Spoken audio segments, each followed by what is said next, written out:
What's up, besties and homies? It's your girl Aisha checking in, back with another video. If you're new to the channel, welcome to Strong Friends Check-In Podcast. I want to address this issue because rejection is a hot topic in the dating space. Some women say they feel like they're in a vicious cycle of rejection. They're confused and frustrated about being breadcrumbed and ghosted. So let's define rejection. It means to reject, dismiss, or refuse. Rejection can be healthy when asserting your morals and values. Normal reasons for rejection are bad attitude, poor character, and incompatibility. Sometimes people just aren't compatible. Under normal circumstances, evolved adults decide that they're incompatible and go their separate ways. Easy, right? But what is the spirit of rejection? The spirit of rejection is a demonic stronghold that impedes mental, spiritual, and emotional growth.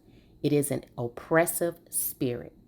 The spirit of rejection is rooted in a paralyzing fear of abandonment. Sources are childhood trauma, such as unhealthy parental attachment and family dysfunction. They develop avoidant attachment styles that negatively affect friendships and romantic relationships. They become pessimistic and their behaviors manifest unfavorable self-fulfilling prophecies. Avoidant behavior is habitual. It is a defense mechanism. They reject you before you abandon them, and the prophecy is fulfilled. They create false narratives about you being just like the one before and the one before. It's easier to blame all women or all men instead of accepting the truth about their parents. We see this a lot in our culture because so many people are in denial. They won't do their soul work. They blame the cat, the dog, the hamster. They blame marriage. They speak negatively about marriage because they won't admit that they have poor relationship skills.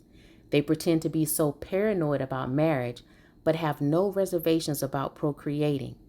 I don't understand that because procreation is a much bigger commitment than marriage. Procreation is a legal contract. Marriage is not. You don't need a license from the government to marry.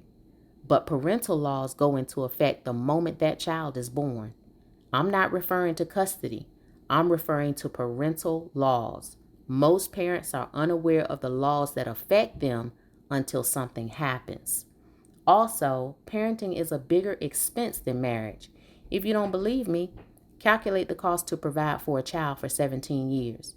Then calculate the cost to provide for you and your spouse for 17 years. I don't need Pampers. I don't need formula. I don't need daycare. I'm not an expense. I'm an asset. I generate income and I invest. A baby can't do that.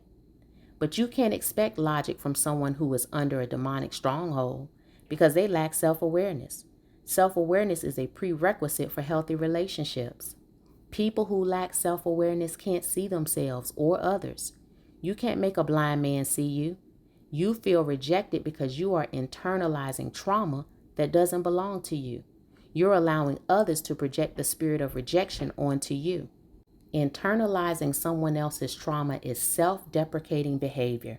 It indicates a lack of self-awareness on your part. You are not completely sure of yourself.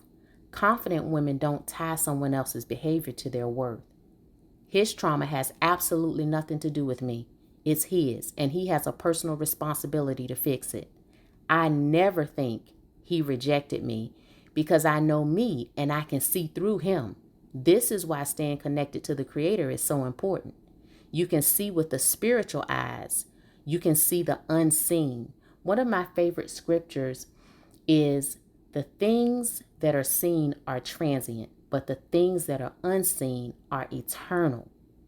Because a relationship with God gives you the ability to see past someone's exterior. Sometimes I don't see his physical features. I see his spirit. When I see a wounded animal, I know that man is unhealed and suffering from age regression. When I see a snake, I know he's deceptive. I can look into a man's eyes and see the sincerity of his heart. I can see past false bravado, but I never use my spiritual gifts to try to manipulate or coerce a man. I make mental notes and move accordingly. I think every woman should study psychology. I think it's helpful to recognize behavioral patterns. But I think it's more important to seek God for answers because He will show you. Oftentimes, we don't ask because we don't want to face the truth. We want to live in delusion. We think ignorance is bliss until it's not. Listen, we've heard that man's rejection is God's protection. I also believe it's redirection. But most often, I think it is projection. It's a defense mechanism. Broken people have nowhere to put their pain, so they project it. Don't catch it. Let that spirit fall to the ground and keep it moving. That is my message. Know that you are worthy. Know that you are loved. Please like, subscribe, and share. Until next time, it's your girl, Aisha, signing off.